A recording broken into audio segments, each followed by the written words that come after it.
left my 6 years mentor down.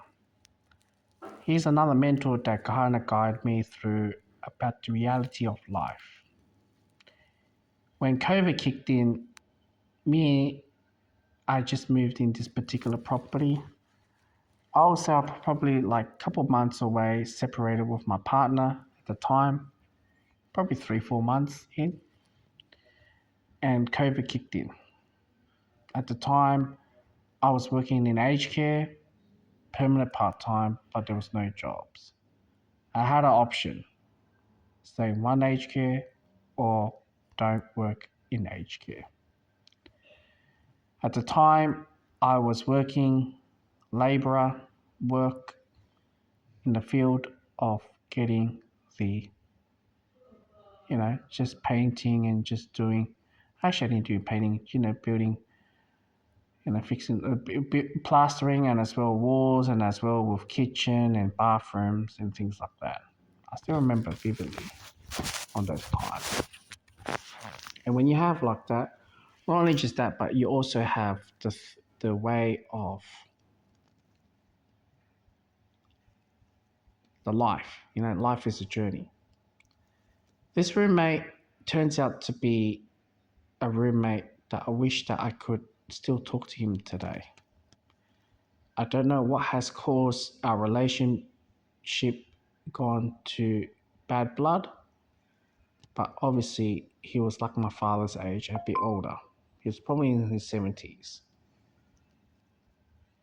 His wife cleaned him up, probably his third or fourth marriage, and he lived with his son at the time when we lived together in this shared accommodation.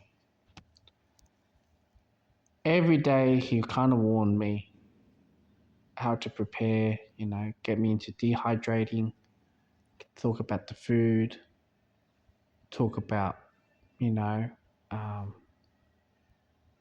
it's just a great chat because he guided me through in the disability field to where I've become today. I helped him out, he helped me out. I think I pushed too much of the limits towards the end.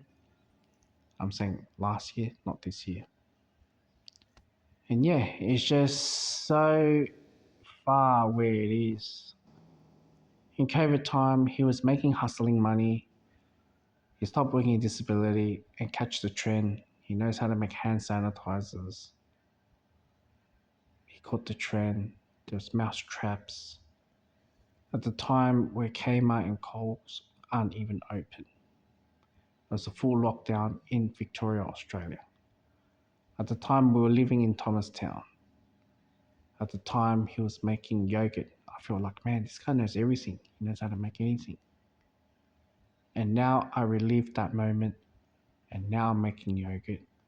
Now I'm, what else? Yogurt.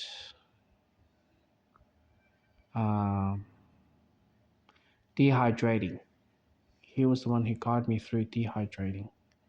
At the time, I was buying cheap fruit and actually not fruit, not veg, but fruits from Preston Market.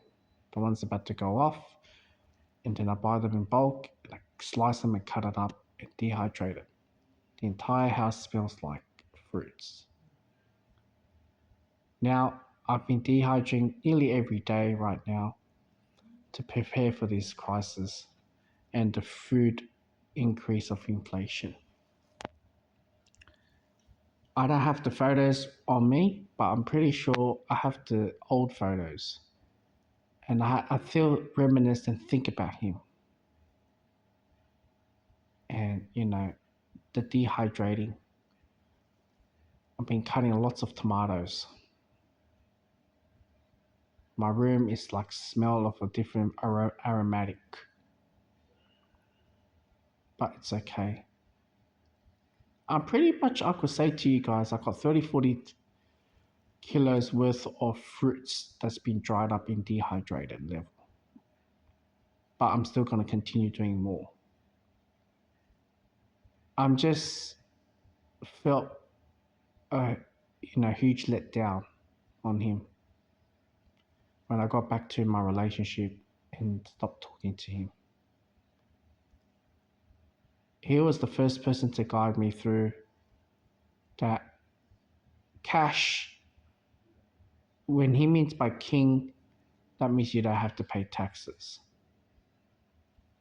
Where the food that he wanted to start, which I did on my channel, thinking about opening a food business. And not only just that, but also with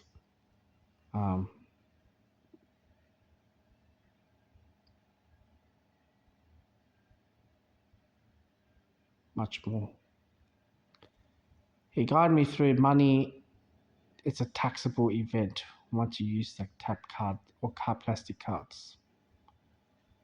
When I finally did my Uber, I started to realize how painful it is to be entrepreneur in this Western world. It's like me saying to you, 50% goes to tax. So 50 cents every dollar goes to tax. Sounds very painful. But yeah. These are the things that I kind of warned my ex-partner not to get into this field of opening a business and hiring so many staff. Do you really make money? 50 cents goes to the tax man, then the rest of the bills, insurance, rental, and maintenance, wages. Towards the end, you're the ones getting paid. The crumbs. Finally started to realize what he meant by. Now I appreciate what he did for me. He was planting horticulturalists, and it was a time, I'm looking back at it right now, and I'm just going to start to do hydroponic. I think about him, what he said to me over the phone, if we can communicate right now. So yeah, I miss him. These are the people that I cherish a hugely amount. Jimmy, I miss you, my friend. I hope you're still alive. I hope one day I can hear your voice again. That's all I can say. That's all.